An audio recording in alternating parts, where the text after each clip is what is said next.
Hey everybody, welcome back to the shop. This is Todd with Industrial Comfort. In today's video, I'm going to show you how to take a wine bottle, cut it, and make a drinking glass like this one. Now, I'll put a link in the description showing you how to make a glass bottle cutter like this, and I'll take you through the step-by-step process of making a really cool drinking glass like this one. Let me show you how to do it. Now, the first thing we have to do in the process of making this cup is actually remove the label. And believe it or not, this is probably the hardest step in making this glass. So what I like to do first is run this under hot water. This will help sort of loosen things up with the paper and its backing. And then I'm going to take a paint scraper and just scrape off the label here. And you can also use a glass scraper, razor blade, a knife, anything like that.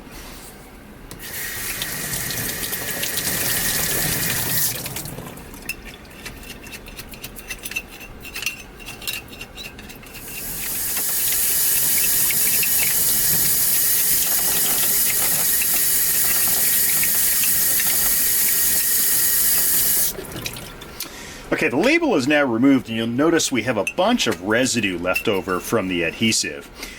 What I'm going to do, and by the way, make sure that the scrapings do not go down the drain. It will not be good for your drain system, your septic, the sewer, whatever. Now, what I'm going to do next is use some Goo Gone.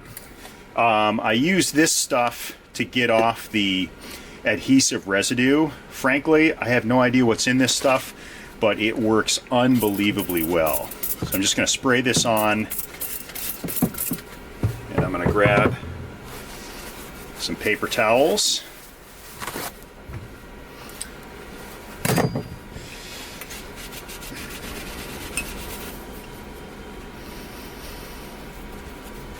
Okay, so for the most part, the adhesive is now mostly gone. I'm going to move on to the next step, and we can clean this up a little bit later. Now, what I will say is that as great as Goo Gone is, it tends to leave like a really greasy residue. So I like to kind of go back over this with some soap and water just to clean off whatever it is that's in this compound. All right, I'm over at my bottle cutter now, and I'll put a link in the description for how to make one of these. And I'm going to adjust it out to a location that feels about right for a drinking glass. Now, I'm not going to, again, and this isn't going to be super precise, but that kind of feels about right. So I'm going to tighten the screws down here to lock everything in place, and now I'm going to rotate the bottle, applying pressure both downward and toward the back, and you can hear the scoring taking place. Okay. With the bottle now scored, we're going to go through the process of separating these two halves. Now, in order to separate the two halves, or essentially cut the bottle, we're going to submit it to a thermal expansion cycle, and it may take one or two of these, but essentially what we're going to do is we're going to heat the bottle up. That's going to expand it ever so slightly. You're not going to notice this with your eye. And then we're going to submerge it in cold water, which will shrink the bottle. And essentially the idea here is that it's going to cut along the line that we've scribed with the bottle cutter. So there are a couple of different ways you can do this. I'm going to use a heat gun. You can use an open flame, you can use a torch, you can use boiling water. I find that this just tends to be kind of the easiest and certainly the least amount of effort.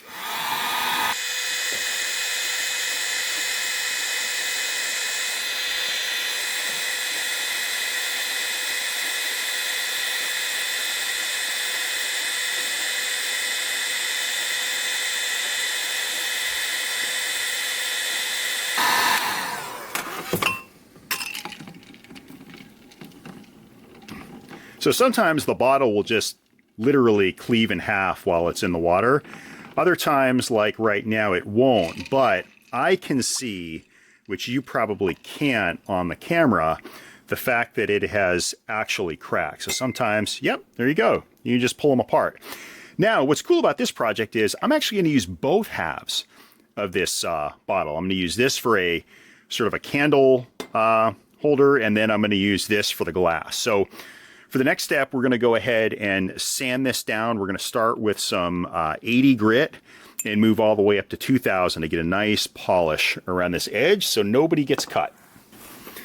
Now with glass, I always wet sand, and I like to just put things in a Tupperware container like this, surrounded by water, so that I can make sure that I've frequently got enough water on the edge here. Make sure you're wearing your safety equipment, glasses, and a nice thick glove. And then, you know, generally with a sander like this, I'll make sure that I alternate the holes on the pads here so that they don't correspond with the holes on the sanding base, just to make sure that we're not getting water in the machine. So again, I got some 40 grit here. Let's start the sanding process.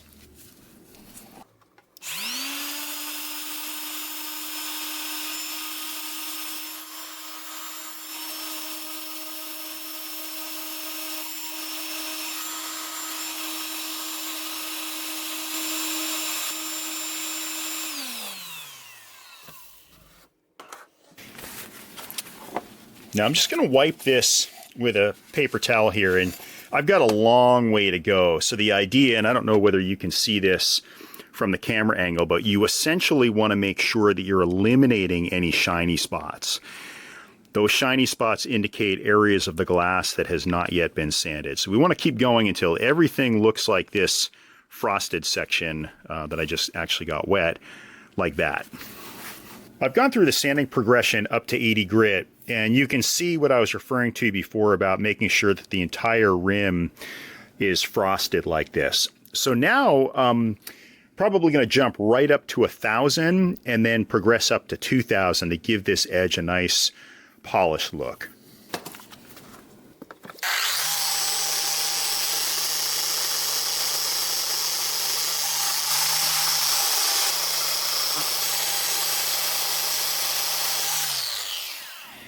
And here's the glass sanded to 2000. Now, I don't really think we need to go any higher than 2000. As you can see, it's got a great shine to it, and it's perfectly safe to drink. All the edges have been knocked down.